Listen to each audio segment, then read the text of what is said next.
দে যাকাত তোরা দে রে যাকাত তোর দিল খুলবে পরে আগে খুলুক হাত দে যাকাত তোরা দে রে যাকাত দে যাকাত তোরা দে রে যাকাত চিল্লায়ে বলেন সুবহানাল্লাহ। প্রিয় আল্লাহর বান্দারা, যাকাত সম্পর্কে আলোচনা করব। যাকাত শব্দের অর্থ হচ্ছে বৃদ্ধি পাওয়া। দেখুন, এই যাকাত গরিবদের হক, বড়দের অর্থ সম্পত্তির ভিতরে আল্লাহ তাআলা দিয়েছেন। যাকাতের 8টা খাত আছে। আল্লাহ তাআলা সূরাতুত তাওবায় 10 নম্বর পারার 15 নম্বর সূরা বলছেন, ইন্নামাস সাদাকাতু লিল ফুকারাই ওয়াল মাসাকিনি ওয়াল আমিলিনা আলাইহা ওয়াল মুআল্লাফাতি কুলুবুহুম ওয়া ফির রিকাবি ওয়াল গারিমিনা ওয়া ফি সাবিলিল্লাহি ওয়া ইবনিস সাবিল ফরিদাতাম মিনাল্লাহ আল্লাহু আলিমুন হাকীম। চিল্লাই বলি সুবহানাল্লাহ। যাকাতের 8টি খাত আছে। কয়টি খাত? 8টি খাত, মানে যাদের যাকাত দেওয়া যাবে। ইন্নামাস সাদাকাতু লিল ফুকারা, প্রথম হচ্ছে ফকির। প্রথম কি? যারা ফকির। ফকির মানে কি? যারা অসহায়, যাদের কিছুই নাই, এদেরকে যাকাত দেওয়া যাবে। ইন্নামাস সাদাকাতু লিল ফুকারা ওয়াল মাসাকিন, যারা মিসকিন, অভাবগ্রস্ত, যাদের কিছুই নাই, যাদের চলাচল করতে পারে না, একদিক থেকে কবুল করলে আরেক দিকে আগলা হয়ে যায়, এই সমস্ত ব্যক্তিদের যাকাত দেওয়া যাবে। তাহলে কয় শ্রেণী বললাম? একটা আছে ফকির, আর একটা আছে মিসকিন।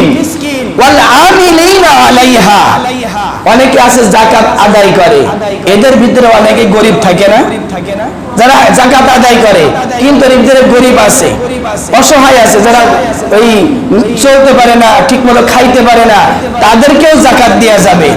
অফির রিকাব, যারা দায়ী দেনা আছে অথবা দায়ী দেনা হয়ে গিয়েছে, অনেক আছে না জামিন নাই, যে ভাই তুই এই কাজটা কর, বা অমুকের জামিন দিয়েছে যে ঠিক আছে এই কাজটা করলো, জামিনদার আমি নিলাম, 1 লাখ টাকার জামিনদার আমি নিলাম, পরে সে টাকা শোধ করে না, ওই জামিনদারের বলতে হয় সে টাকা। আছে না এরকম? মানে সে আসলেই দিনা করতে চায়নি, কিন্তু অটোমেটিক দিনা হয়ে গিয়েছে। ওই যে জামিন নিয়েছে, যে ব্যক্তি টাকা দিয়ে সে পলাতক, এখন ওই ব্যক্তি তো ধরেছে তুমি জামিনদার নিলে কেন, টাকা তোমারই দিতে হবে। এই যাকাতের টাকা ওই ব্যক্তি দিয়ে ওই দিনা পরিশোধ করা যাবে, বুঝেছেন? অফির রিকাব, দায়ী দিনা যারা আছেন, অফির রিকাব ওয়াল গারিমিনা, আরেকটা হচ্ছে যারা হচ্ছে যে অনেকের বাড়ি মানুষই কাজ করে না, আগেকার জামানায় ছিল দাস দাসী, বুঝতে পেরেছেন? যে এই মানুষটা ছোটকাল থেকেই আমার বাড়ি থাকে, পালিত ভাবে হোক বা কাজের লোক হোক, সে আর কোনো জায়গা নেই, আমার এখানে ঘর করে দিয়েছে, এখানে থাকে ওই ব্যক্তি। কিন্তু ওর একটা পরিবার ছিল, ওর পরিবার নীতি আসছে, কিন্তু ও বলেছে এই ব্যক্তি ছাড়তে পারি, আমার 1 লক্ষ টাকা দিতে হবে। যারা যাকাত দেওয়ার ব্যক্তি, যাদের 1 লক্ষ টাকা যাকাত আছে, ওই ব্যক্তিকে ছাড়ানোর জন্য ওই টাকা দিয়ে ছাড়াতে পারবে, বুঝতে পারছেন? মানে আজাদ করতে পারবে, দাস দাসী ছাড়ানোর জন্য যাকাতের টাকা ব্যয় করা যাবে। ওয়াল গারিমিন ফি সাবিলিল্লাহ, যারা মুসাফির, অনেকে আছে না তাবলিগ জামাত, এই কোয়ালিটি, দিন প্রচারের খাতিরে বাইরে থেকে বেরিয়েছে 40 দিনের নিয়তে অথবা 100 দিনের নিয়তে, কিন্তু 80 দিনের পরে 40 দিনের পরে তাদের টাকা খরচ হয়ে গিয়েছে, আর টাকা নেই।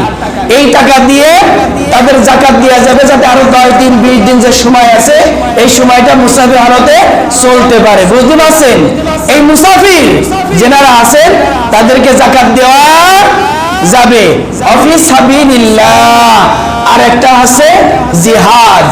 অনেকে আছে দেশে দেশে যুদ্ধ বেঁধে গিয়েছে, কিন্তু দেশে যে অস্ত্র আছে এই অস্ত্রই চলবে না, আরো অস্ত্র কিনতে হবে, কিন্তু টাকা নেই, বুঝতে পারছেন?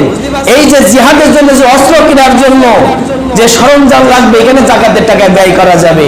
এই 8 শ্রেণীর ব্যক্তি সম্পর্কে আল্লাহ তাআলা বলেন ফরিদাতুন মিনাল্লাহ, এটা আল্লাহ তাআলা থেকে নির্ধারিত, নাকি আপনাদের ইমাম সাহেব বলছে? এই কি আমার কথা নাকি? ফরিদাতুন মিনাল্লাহ, আল্লাহ তাআলার থেকে নির্ধারিত। আল্লাহু হাকিম, আর তিনি মহাজ্ঞানী মহাপ্রজ্ঞাময়। তাহলে যাকাত দেওয়া যাবে কাদের? যারা ফকির, যারা মিসকিন, যারা যাকাতের টাকা আদায় করে কিন্তু তারা অসহায়, তাদের, যারা দায়দিনা হয়ে গিয়েছে, জামিনদার হয়ে গিয়েছে তাদের, যারা দায় দাসী আছে আদাত করার জন্য, এবং যারা আল্লাহর রাস্তায় আছেন কিন্তু টাকা ফুরাই গিয়েছে তাদের, এবং যারা হচ্ছে যে মুসাফির আছেন, এই 8 শ্রেণীর ব্যক্তির উপরে যাকাতের টাকা দেয়া যাবে। দেখুন এই যাকাতের টাকা এতিম মিসকিন যারা অসহায় এদের কথাও তার ভিতরে আছে নাকি? অনেক মাদ্রাসা আছে আশেপাশে, দেখুন সেখানে অনেক এতিমরা আছেন যাদের বাপ নেই মা নেই, মাদ্রাসায় পড়ে, মাদ্রাসার পক্ষ থেকে এই যে আপনাদের বিরাট একটা যাকাতের অংশ এই মাদ্রাসায় দিলে তারা উপকারিত হবে। একটা হরফ তেলাওয়াত করলে সেই নেকি তারাও 10টা পাবেন, আপনিও 10টা পাবেন। এই জন্য মাদ্রাসায় যাদের আশেপাশে বড় মাদ্রাসা আছে, এই পাশে বড়িদাবাড়া কম মাদ্রাসা আছে, এই পাশে আরো আশেপাশে মাদ্রাসাগুলো আছে, সেখানে আপনারা যাকাতের টাকা অর্থগুলো দিবেন। চিল্লায় বলেন আমিন। আমরা অনেকে মনে করি এই যাকাতের টাকা দিলে মনে হয় অর্থ সম্পদ কমে যায়, আছে না? কি আছে কিনা? এই যাকাতের টাকা দিলে অর্থ সম্পদ কমে না। যে কথা প্রথমে বলেছি, যাকাত শব্দের অর্থ হচ্ছে বৃদ্ধি পাওয়া। যাকাত দিলে আল্লাহ তাআলা অর্থ সম্পত্তির মালিক আল্লাহ আমাকে আপনাকে কিছু সময়ের জন্য মালিক বানিয়েছেন। এই যাকাত দেওয়ার কারণে আল্লাহ তাআলা এই অর্থের ভিতরে বরকত দিয়ে দিবেন। যাকাতটা হচ্ছে গরিবের হক আর বড় লোকের টাকার আবর্জনা। আচ্ছা, কেউ যদি ভালো জিনিসের সাথে আবর্জনা খেয়ে ফেলে তাহলে তার পেট ভালো থাকবে না খারাপ হবে? কথা বলেন, কথা বলেন, কি হবে? খারাপ হয়ে যাবে না? কেউ যাকাতের টাকা হিসাব করে দিল না, সে গরিবের টাকা খেয়ে নিল, তাহলে তার কি হবে? ক্যান্সার হবে, ডায়াবেটিস হবে, মূত্রথলিতে পাথর হবে, কিডনিতে পাথর হবে, তার পিছনে জ্বালাপোড়া আসবে, তার হায়াত আল্লাহ তাআলা কমাই দিবেন। আমরা কি এটা চাই নাকি? তাহলে যাকাত দিতে হবে হিসাব করে। কারণ কিয়ামতের মাঠে রাসূলুল্লাহ সাল্লাল্লাহু আলাইহি সাল্লাম বলেছেন, মা মিন রাজুলিন লা ইউআদ্দি যাকাতান মা লাহু ইল্লা জাআলাল্লাহু ইয়াউমাল কিয়ামাতি ফি উনুকিহি শুজাআন। যারা যাকাত দিবে না, এই যাকাত না দিয়ে যারা মারা যাবে, কাল কিয়ামতের মাঠে এই যাকাতের মাল, এই যাকাতের অর্থ করি, টাকা করি, তার জন্য ভয়ঙ্কর সাপ হয়ে তার সবল দিতে থাকবে। সুজান, তারা বলবে আনাল মালুকা ওয়া কানজুকা, এরকম পেঁচাবে, বুঝেছেন? সাপ পেঁচায় না? পেঁচাতি এরকম এসে এরকম ভাবে কোনা ধরে বলবে, আমি দুনিয়ায় তোমার সেই সমস্ত টাকা, সেই স্বর্ণ, সেই রূপো যা তুমি হিসাব করে যাকাত দাও নাই, গরিবের হক মেরে নিজেরা খেয়ে নিয়েছো। ইমাম সাহেব বলেছে, হুজুররা বলেছে কোন কোন খাতে যাকাত দিতে হবে, কিভাবে যাকাত দিতে হবে, কত টাকায় যাকাত দিতে হবে, কত ভরিতে যাকাত দিতে হবে, তুমি শোনোনি। এক কান্দে শুনে যান, এক কান্দে বের করে দিয়েছো। আমি তোমার সেই অর্থ, সেই তোমার সেই যোগ্য টাকা আমি তোমাকে দংশন করব। এই সেই সাপ সুজাআন, চিল্লায় বলেন নাউজুবিল্লাহ, এভাবে দংশন করতে থাকবে কিয়ামতের মাঠে। আমরা কি এরকম হব নাকি? আমরা ঠিকভাবে যাকাত দেব। দে যাকাত, দে যাকাত, তোরা দে রে যাকাত, তোর দিল খুলবে পরে আগে খুলুক হাত। দে যাকাত, দে যাকাত, তোরা দে রে যাকাত, দে যাকাত, দে যাকাত, তোরা দে রে যাকাত। চিল্লায় বলেন সুবহানাল্লাহ। যাকাত দেখুন আমাদের হিসাব করে যাকাত দিতে হবে। দেখুন একটা সাপ, বিশাল অজগর সাপ যদি এখানে থাকে, এই মসজিদ এখানে যদি থাকে, তাহলে সাপ সবল দিলে নাই একজন মারা যাবে, কয়জন মারা যাবে? এখানে যদি একজন সাপ থাকে তাহলে আমরা কি এখানে বসে থাকবো বলেন তো? দৌড় মারবো না? তো ঘরের ভিতরে যদি একটা সাপ থাকে, মারা নাই একজনে যাবে, তা না হয় দুইজনে যাবে। কিন্তু যাকাত যদি না দেয়, হুঁশিয়ার বলছেন। ওমর রাদিয়াল্লাহু তাআলা আনহু বলেছিলেন যারা যাকাত দেবে না তাকে কল্লা লাগায় দেওয়া হবে। সেই সময় যারা যাকাত দেবে না, সাপ যদি দংশন করে একজন থেকে দুইজন মারা যাবে, কিন্তু যাকাত যদি না দেওয়া হয় ওই পরিবারের সকলেই জাহান্নামী হবে। কথা বলে ঠিক কিনা? বুঝতে পারছেন? সাপ যদি দংশন করে একজন থেকে ওই পরিবারের দুইজন মারা যাবে, কিন্তু যাকাত যদি ওই পরিবারের মেন লিডার যদি হিসাব করে না দেয়, তাহলে ওই পরিবারের সকলেই কোথায় যাবে? কথা বলেন, কোথায় যাবে? জাহান্নামে যাবেন। প্রিয় আল্লাহর বান্দারা, যদি কারোর 25টি উট থাকে, কয়টা উট? 25টি উট থাকলে একটা উটের যাকাত দিতে হবে। যদি কারোর 30টি গরু থাকে, একটা গরুর যাকাত দিতে হবে। যদি কারোর 40টি ছাগল থাকে, একটা ছাগলের যাকাত দিতে হবে। যদি কারোর 18 মণ 30 কেজি শস্য থাকে, গম, সোনা, ধান, এগুলো রাখি করা যায় না? এই যে রাখি যেগুলো আছে, ভুট্টা, এইগুলো যদি 18 মণ 30 কেজি যদি কারোর থাকে, তাহলে তার এই 1 ভাগের 1 ভাগ 20 ভাগের 1 ভাগ তাকে ওসর দিতে হবে, যাকাত দিতে হবে। বুঝতে পারছেন? সবকিছুতে কিন্তু যাকাত আছে। সবকিছুতে কি আছে? যাকাত আছে। আল্লাহ তাআলা বলেছেন সূরাতুত তাওবা 33 নম্বর আয়াত, আল্লাযীনা ইয়াকনিজুনা আয-যাহাবা ওয়াল ফিদ্দাতা ওয়া লা ইউনফিকুনাহা ফী সাবিলিল্লাহ ফাবাশশিরহুম বিআযাবিন আলীম।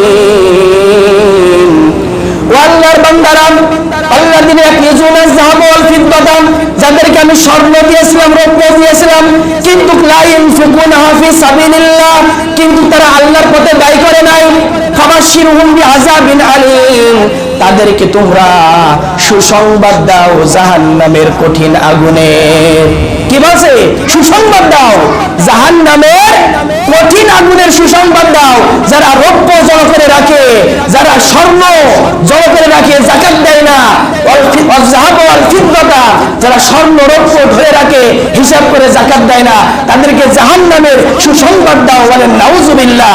ইয়াউমা ইহনা আলাইহা ফি নারি জাহান্নামা ফাতুকওয়া বিহা জিবাহুহুম ওয়া জিবাহুহুম। আল্লাহ তাআলা বলেন এই জাহান্নামের আগুন কি হবে?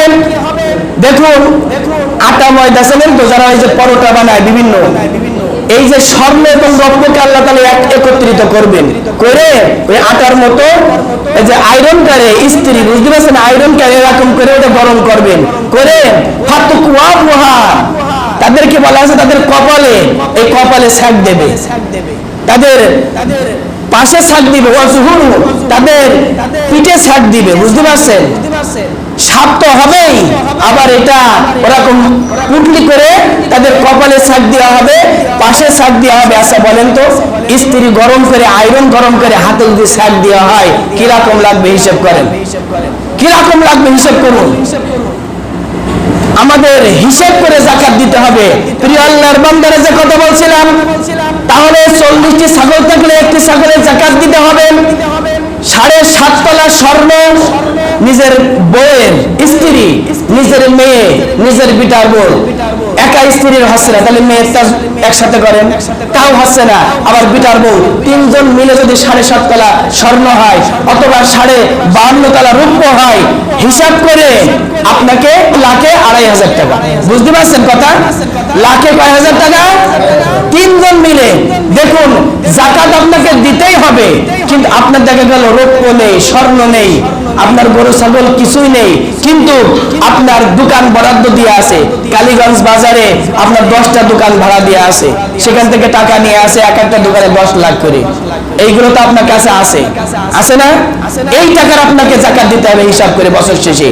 আপনার ঋণ দেওয়া আছে, 10 জন ব্যক্তি 1 কোটি টাকা ঋণ দেওয়া আছে, ঋণ ফিরে পাওয়া যায় না? কত বলে ফিরে পাওয়া যায় কিনা? আমি হাওলাত দিয়েছি, এগুলো তো ফিরে পাওয়া যাবে। এই টাকা আপনি ফিরে পাবেন, এই টাকা হিসাব করে বছর শেষে আপনাকে যাকাত দিতে হবে। আপনার ডিপিএস আছে, ছেলের নামে 2,000 টাকা প্রতি মাসে, মেয়ের নামে 5,000 টাকা, বইয়ের নামে, আপনার নিজের নামে, এভাবে ডিপিএস আছে 10 বছরের। মাস শেষে বছর শেষে আপনাকে সবার টাকা হিসাব করে এই ডিপিএস আপনি ফিরে পাবেন, পাবেন কিনা? এই ডিপিএস এর টাকা আপনাকে হিসাব করে জাকাত দিতে হবে। অথবা আপনার ব্যাংকে টাকা আছে, আপনি ব্যাংকে টাকা তুলে দেন প্রতি মাসে 1 লক্ষ টাকা, বছরে 12 লাখ টাকা, অথবা আরো বেশি কোটি কোটি টাকা আছে। এই টাকাগুলো আপনাকে হিসাব করে কি দিতে হবে? জাকাত দিতে হবে। প্রিয় আল্লাহর বান্দারা, দেখুন জাকাত থেকে আমাদের বাঁচার কোনো লাইন নাই, আছে নাকি?